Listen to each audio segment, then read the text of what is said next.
Mbote papa journaliste. Tosali basanza ebele toyaka suku sangana na Lingomba ti. Particulièrement à la paroisse ya Saint-Ouen. Et vous avez beaucoup à liboso sous toyeko sangana biso banso bandini. Impression ezali ndenge ni na ndenge kolekila ndenge zomona bato azoya na ndenge pe ozongi lisusu omoni baninga ebele. Merci papa pour la maloba aussi kopé sangai. En fait ndenge lobby tosali basanza ebele tosambela lisusu plus précisément à la paroisse na Saint-Ouen. Vraiment ezali esengo mingi premièrement to pesi papa Simon Mboki ngani matondi pambate ya pesi biso occasion to ya kosambela awa. Vraiment ndenge ezala kaka premier jour, premier dimanche plutôt, il y a reprise ya Kilts na biso. Tozali komona maleme bato bazali kokota, mais tu es bien te bato bazali belé. Mais ezali esengo vraiment. Après un long moment to sambelité ezali esengo pona komona liso bandeko na biso to sangana kati na église na biso ya Kimbangi.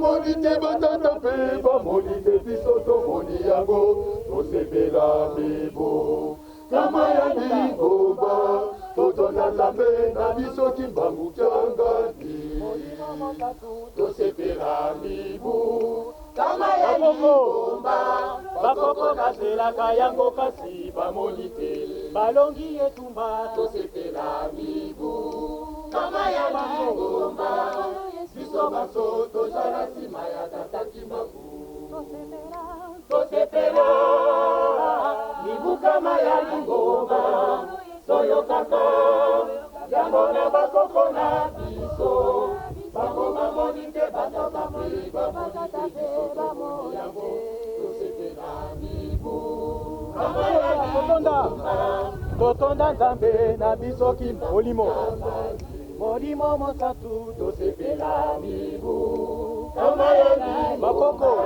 bakoko bazelaka yango kasi balongi tosepela mibu kama ya Lingomba biso tozala nsima ya tata Kimbangu toyemba baso na esengo nowele mpona kokumisa mokolo oyo ya ngotama ya Lingomba toyemba baso na esengo nowele Lingomba ya nkolo pe molimo santo ekokisi mibukama toyemba baso na esengo nowele mpona kokumisa mokolo oyo ya mbotama ya Lingomba toyemba baso na esengo nowele Lingomba ya nkolo pe molimo santo ekokisi mibukama toyemba baso na esengo nowele mpona kokumisa mokolo oyo ya mbotama ya Lingomba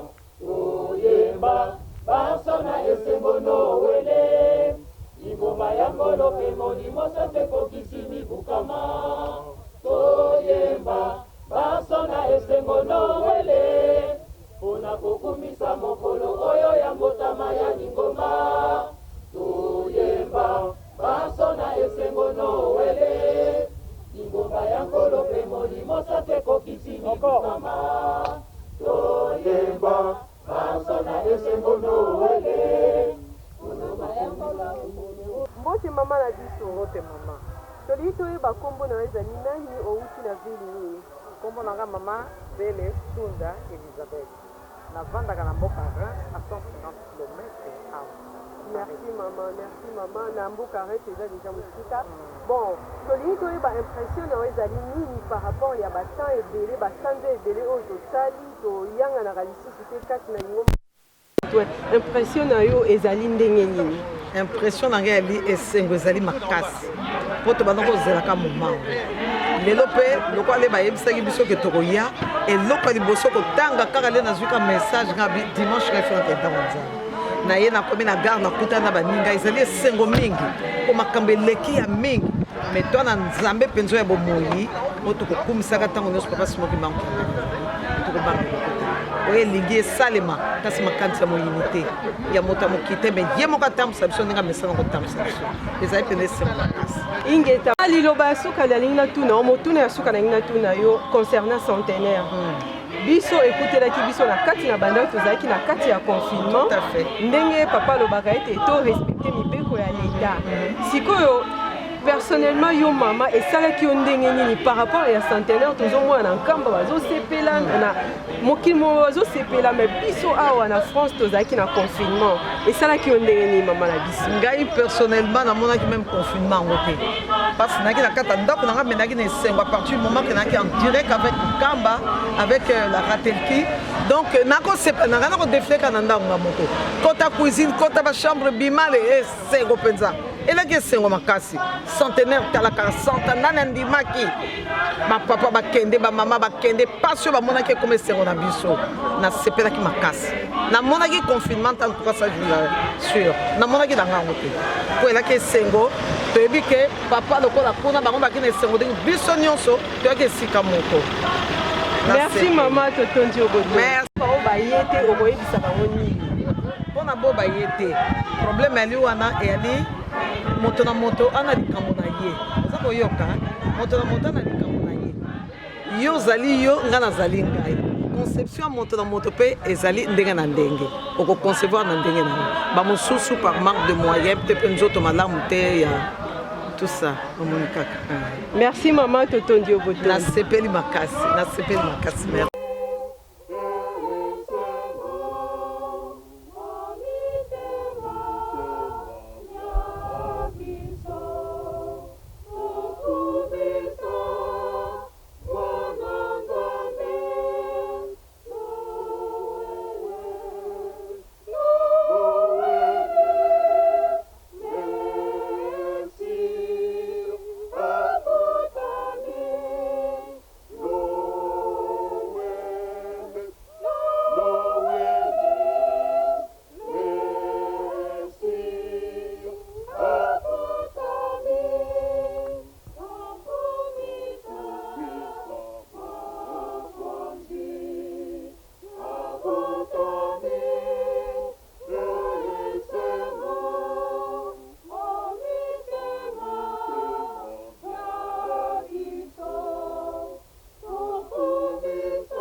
Go.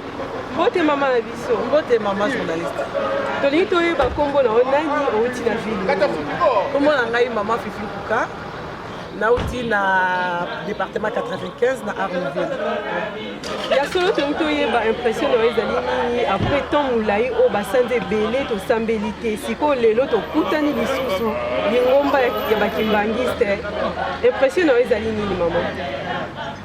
Merci maman. En tout cas, tu vas dans Songo mingi. Comment na dengi to zongeli ko sambela. En tout cas, 7 mois nanda ko eza facilité. To komaka ko na ba ko sambela nanda ko kovana na banda ko. En tout cas, dengi to bazongi sibiso to zonga ko sambela. To wana Songo makasi. Eza habitude na biso te to mesana ko kuta na biso ensemble pour na ko kumisa tata Nzambe tous les dimanches. En tout cas, na zana Songo mingi. Vraiment. Merci maman. Motuna ya suka. Tolingi concernant centenaire.